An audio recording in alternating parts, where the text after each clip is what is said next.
we're going to do very quickly. This is a bridal bouquet holder. Since I don't have a stand to put this in, we had to improvise, and I just used a loamy dish with some foam. That's just to keep it where I can design with it. And the first thing, of course, like anything else that we do, I really like greening up first. It sets the line and the design. And we're going to keep this one pretty simple. We're just going to use some spray roses, some larkspur buds, some daisy palms, and a single rose for the focal flower, and just some leather leaf and some tips of eucalyptus. And that's what we'll do. So I'm going to start. This is real simple because what we're going to do is green this up. And if you look in the back here, there's little holes. You're going to put some greenery here, a layer of greenery here, and then we're going to add flowers. So I'm going to go ahead and start that. And while I'm finishing, we're going to take a break. But I'll just give you an idea. That just needs to go in like this. And here's the thing about wedding bouquet holders. When you put something in, it's really not a good idea to take it in and out. So think about where you're going to put it, and that's where you do it. So I'm just going to go around here. It'll be like a snowflake with just some greenery, and then I'll put some on the back. And I'm going to finish the greenery up, and then we'll do our flowers. Thank you, Miss Honey. Okay, the next thing I'm going to do, as you can see, I've made kind of a snowflake. I've added a second layer. I've put a few little pieces of greenery in the back. We can finish that up as we go. And now I'm going to go ahead and start. My focal flower is going to be that beautiful large white rose, and that's going to go right in the center. And then we're going to cut these little small pieces, and then randomly and sporadically, odd numbers, put those around, filling in with the daisies, and also maybe some pink lepto just to get some color in that. And then we're going to use some larkspur buds to add some interesting texture. So this is going to cut, I'm cutting all of that off. Remember, you want to take any guard petals off if they look dry or they have any discoloration. This one's so pretty. If your roses are not open full enough, you can just blow on them. And he's going to go right in the center.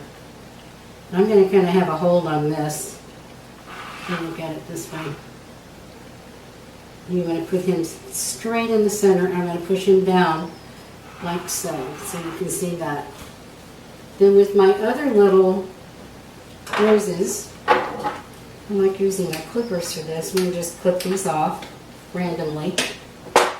And we're going to add these around the side. You don't want to have anything on the bottom, anything to make a hole deep in this folder, because you don't want the bride walking down and having her flowers come out. So I'm just going to randomly place these around.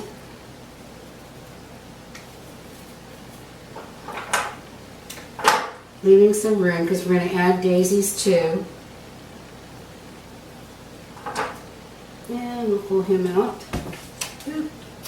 Like that.